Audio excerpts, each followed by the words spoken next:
if you are one of the many that gets popping, clicking, crunching, snapping, whatever the feeling that you describe as you raise your arm up over your head, then you're going to want to watch this video. First of all, you got to figure out what the hell is going on. And that's what my job as a physical therapist is to try to help you do. But secondly, I got to try to give you something that can help you actually immediately and will also give you optimism for a long-term cure, okay? So what we have to do first of all is understand what it is. And we know that when you raise your arm up over your head, a couple things need to happen.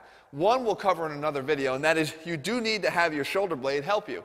So you can't just get up there by raising your arm up on its own. You need motion, upward rotation here of the shoulder blade to allow you to complete that motion all the way up over your head, okay? That's the one we'll cover at another time. But the second thing is you need help from these really overlooked, no one cares about muscles here in the back of our shoulders called the rotator cuff. And these in particular, they kind of position themselves around here, supraspinatus, infraspinatus, teres minor. They position themselves and they wrap around, they grab on this way, around here onto your arm. So you can see that if they were to contract, they're going to do this. They're going to pull this way, right? So they're going to grab it here and pull it this way. They're going to actually rotate it back like that. The upper arm's going to rotate back here into the socket. What that does is it plays a critical role when you're trying to raise your arm up overhead for any sort of overhead press or pressing movement, tricep work, because it's going to keep the head of the humerus centered into the ball and socket. If the head of the humerus starts to migrate up as you go and raise your arm up, it starts to bang into the roof here of this joint and pinches the structures that are in here. Pinches the tendons, can actually really start to eventually tear your supraspinatus tendon. That's when people talk about a rotator cuff tear, because it's just getting pinched all the time, and it's like a fraying rope that gets worn down so much that it finally just gives out. So what you want to do is you don't want that upward migration. You want to be able to keep it centered, and what these do is they actually keep it centered in the joint, and they actually externally rotate it to allow for more space in the joint as you raise your arm up over your head. So how do we work this, and how do we figure out that's what's going on for you? Again, it's a very common problem. Lots of other things can be causing shoulder problems, but this is one of the most common because we as lifters tend to never really pay attention to these, and these are the only muscles that will help you to counteract this. So you have to work them. There's no way around it. So what you can do is you head to the wall like I'm going to show you here.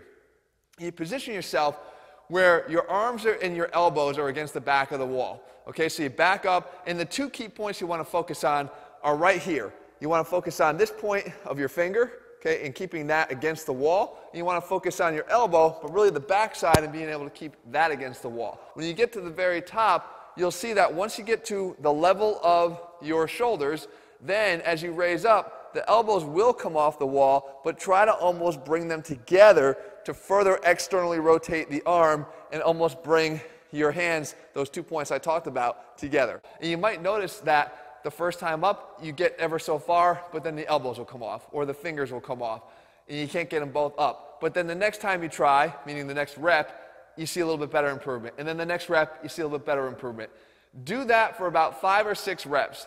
Then take a step away from the wall, and then try to raise your arms up over your head.